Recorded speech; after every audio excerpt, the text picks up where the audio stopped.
నమస్తే, welcome to Suman TV Warangal. Hanamkonda జిల్లా భీమారంలో ఓ విషాదకరమైన ఘటన చోటు చేసుకుంది. పెళ్లికి సంబంధించిన ఓ ఫ్లెక్సీ తొలగిస్తున్న క్రమంలో తండ్రి కొడుకులు విద్యుద్ఘాతంతో మృతి చెందారు. భీమారంకి చెందిన సాంబయ్య ఓ రిటైర్డ్ ఉద్యోగి, అతని భార్య రమాదేవి, ముగ్గురు కుమారులతో అయితే ఆయన నివాసం ఉంటున్నారు. మరి ఇటీవల కాలంలో చిన్న కుమారుడు శరత్ అనే మూడవ కుమారుడిది వివాహం అయితే జరిపించారు. మరి వారం రోజుల క్రితం వారి వివాహం అయితే జరిగింది. మరి నిన్నటి రోజున మంగళవారం వర్షం కురుస్తుండడంతో మరి ఆ ఫ్లెక్సీ తొలగించే క్రమంలో ఆయన ఫ్లెక్సీ తొలగిస్తుండగా ఆయన విద్యుద్ఘాతానికి గురై సాంబయ్య మృతి చెందడం జరిగింది. మరి అతన్ని రక్షించే క్రమంలో కొడుకు శరత్ కూడా విద్యుద్ఘాతానికి గురయ్యాడు. మరి అతన్ని ఎంజంకి తరలిస్తున్న సమయంలో మరి మార్గం మధ్యలో ఆయన మృతి చెందాడు. మరి తండ్రి కొడుకులు ఇద్దరు ఆ విద్యుద్ఘాతానికి గురై మృతి చెందడం జరిగింది. మరి వారం రోజుల క్రితమే ఆ కొడుకు శరత్కి అయితే వివాహం జరిపించారు. మరి నిన్నటి వరకు వాళ్ళ ఇంట్లో పెళ్లి సంబరాలు, మరి బర్త్డే పార్టీస్ ఇవన్నీ కూడా జరిగాయంట. మరి ఎంతో సంతోషంగా ఉన్న కుటుంబంలో ఒకేసారి వర్షం కురిసిన ఆ క్రమంలో ఫ్లెక్సీ తొలగిస్తున్న టైంలోనే విద్యుద్ఘాతానికి గురై తండ్రి కొడుకులు ఇద్దరు మృతి చెందడం జరిగింది. మరి ప్రస్తుతం అయితే మనం పోస్ట్మార్టం దగ్గర అయితే ఉన్నాం. మరి వాళ్ళ బంధుమిత్రులు అయితే మనతో ఉన్నారు. మరి ఏం జరిగిందనే విషయాన్ని ఒకసారి వాళ్ళతో మాట్లాడి అడిగి తెలుసుకుందాం. మీరు ఏమవుతారు? సాంబయ్య వాళ్ళ ఇంటి పక్కన ఉంటారు. ఇంటి పక్కన ఉంటారు. ఏం జరిగింది అసలు?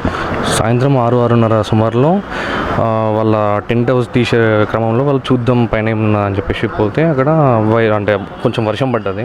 వర్షం పడటంతోనే సైడ్కి వచ్చే వరకు అక్కడ వైరు, దానికి సీరియల్ బల్బ్స్ ఉంటాయి కదా, మన బిల్డింగ్కి లైట్స్ ఇస్తాం, దానికి టచ్ అయ్యి ఇతనికి షాక్ కొట్టి కింద పడటంతోనే ఆ పైన ఉన్న వాళ్ళు చెప్పారు అనమాట. చెప్పగానే అట్లా మీ నాన్న పడిపోయాడు అనగానే వీళ్ళ చిన్న కొడుకు ఇప్పుడు పెళ్ళింది ఒక 6 days బ్యాక్, ఆయన టగటక్ ఊరికి ఏమైందో అంటే హార్ట్ స్ట్రోక్ వచ్చి పడిపోయాడు, మరి ఇట్లా పడిపోయాడు అన్న క్రమంలో పట్టుకున్న క్రమంలో ఈయన షాక్ కొట్టి పడిపోయాడు.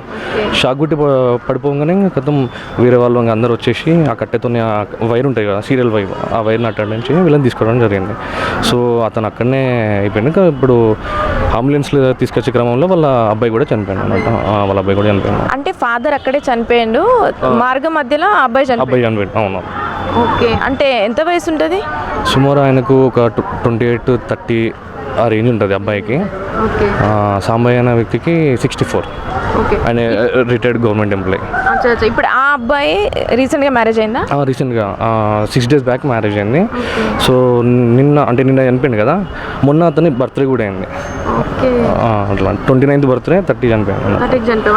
వన్ డేనే ఇట్లా చనిపోయి అంటే ఎస్టర్డే వాళ్ళు సెలబ్రేషన్ చేసుకున్నారు. నైట్ సెలబ్రేషన్ చేసుకుని అంత హ్యాపీగా ఉన్న క్రమంలో వాన వచ్చింది కదా, ఆ టెంట్ హౌస్ తీసే క్రమంలో ఆ వైర్ ఉన్నది, ఆ వైర్ చూసుకోలేదు తను, కాలుకు తట్టి ఆన్ ది స్పాట్ చనిపోయాడు అన్నట్టు. ఇంకా ఆన్ ది స్పాట్ షాక్ వచ్చి కింద పడుతూనే ఒక 10 minutes క్రమంలోనే పైన ఉంటారు. వాళ్ళు చూసి చెప్పేసరికి అరే మన నాన్న ఇట్లా పడిపోయిండు, అరే ఏమైంది, ఆ స్ట్రోక్ వచ్చింది, ఏమైంది, పడిపోయిన సరికి టక్క ఉరికేసి ఆయన సడన్గా పట్టుకునేసరికి ఆ షాక్ ఇదని తాకింది. ఏమైందో అనుకున్నాను, కరెంట్ షాక్ అని అబ్బాయికి తెలియదు అక్కడ.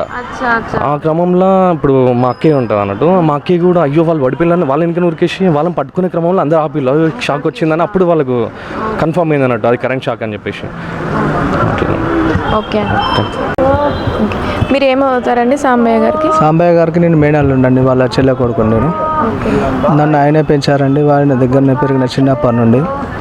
తను జీసీసీలో 35 years సర్వీస్ చేసి 2021లో రిటైర్డ్ అయ్యారు నర్సంపేట బ్రాంచ్లో. తనకు 3 కొడుకులండి. 2021లో తన పెద్ద కొడుకు పోస్ట్ కోవిడ్ సిండ్రమ్స్తో బాడీ వీక్ అయి చనిపోయాడు. ఆ కుటుంబానికి వాళ్ళ పెద్ద కొడుకు చనిపోయాక 21 రోజులకు కొడుకు పుట్టిండు, సాంబయ్య గారికి మనవడు పుట్టిండు. వాళ్ళ కొడుకు పోయిన బాధ నుండి 4 ఏళ్ల తర్వాత ఈ చిన్న కొడుకు పెళ్లి చేసే క్రమంలో గత 10-15 రోజుల నుండి పెళ్లి వేడుకలు జరుపుకుంటున్నారు ఇంట్లో. ఇందులోనే ఈ పెళ్లి వేడుకల్లోనే వాళ్ళ నడిపి కొడుకు యొక్క కొడుకు ఫస్ట్ బర్త్డే చేయడం జరిగింది. పెద్ద కొడుకు యొక్క కొడుకు 5వ బర్త్డే చేయడం జరిగింది.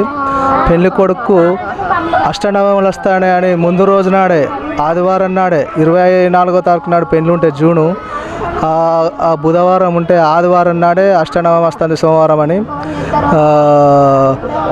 మన పెళ్లి కొడుకుని చేయడం జరిగింది. మంగళవారం నాడు మళ్ళీ పెళ్లి కొడుకుని చేసి మంగళ స్నానాలు చేశారు, కూరలు పెట్టారు. బుధవారం నాడు పెళ్లి జరిగింది గ్రాండ్గా.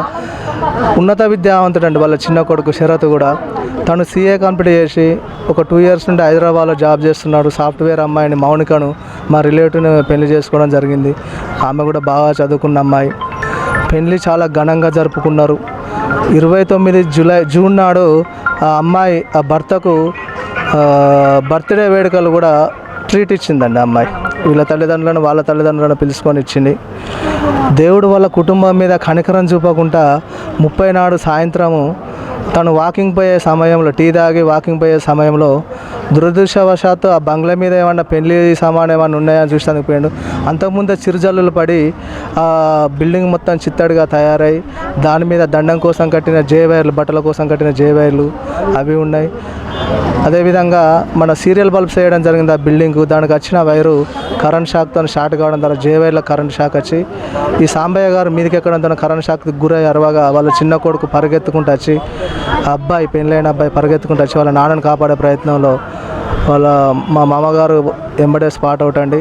108కి ఫోన్ చేసి తీసుకుపోయే క్రమంలో శరత్కు కొంచెం పల్స్ ఉండే అండి, ఆశలు ఉండే మాకు.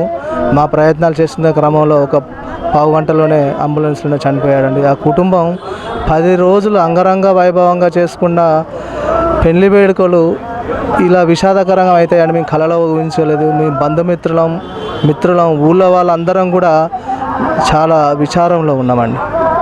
అంటే నిన్నటి రోజున కురిసిన వర్షానికి ఏ టైంలో జరిగింది ఇదంతా?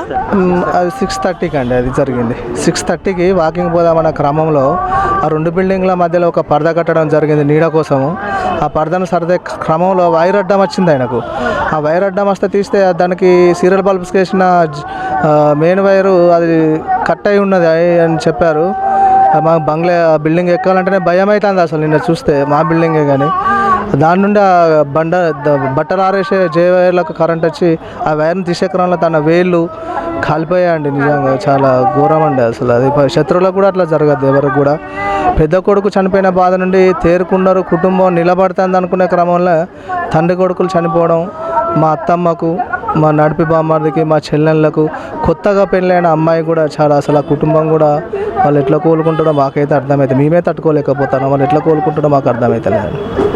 ఎలా ఉండేవారు సాంబయ్య కానివ్వండి వాళ్ళ అబ్బాయి? ఎలా? సాంబయ్య గారి కుటుంబం అజాతశత్రువు అండి, అజాతశత్రువు. ఆయనకు ఆ 3 కొడుకులకు కానీ వాళ్ళ కోడళ్ళకు కానీ ఆయనకు వాళ్ళ ఎక్కడి తరపున జాబ్ చేసిన దగ్గర కానివ్వండి, ఊళ్ళో కానివ్వండి, ఆయన స్నేహం చేసినందుకు ఏజ్తో సంబంధం లేదు. రిటైర్డ్ అయినాక కాస్త 2 ఇయర్స్ నుండి యూనివర్సిటీలో వాకింగ్ ఒక గ్రూప్ పెట్టుకున్నారండి. అందులో తను రిటైర్డ్ అయ్యి 4 ఇయర్స్ అయితే 64 ఇయర్స్ ఉంటాయి. 35 ఇయర్స్లో కూడా ఆయనకు ఫ్రెండ్స్ ఉన్నారు, 70 ఇయర్స్లో కూడా ఫ్రెండ్స్ ఉన్నారు. చిన్న పిల్లల్ని కూడా బాగా చూసుకుంటారు. ఆయన ఎవరిని కూడా చాలా ప్రేమ ఆప్యాయాలతో పిలుతారు. ఆ కుటుంబ వాళ్ళ భార్య అయితే తల్లి అందరినీ ఎవరైనా ఇంటి ముందటికి వచ్చినా ఎవరైనా ఏదన్నా అడిగినా చాలా బాగా చూసుకుంటారండి వాళ్ళు. అసలు అలాంటి కుటుంబం ఉండదండి మా భీమవరంలో నాకు తెలిసి. అయితే ఆ కుటుంబంతో గడపడం నా అదృష్టం అండి ఈ జన్మలో. అంతకు మించిన అదృష్టం ఏముండదు నాకు. ఓకే.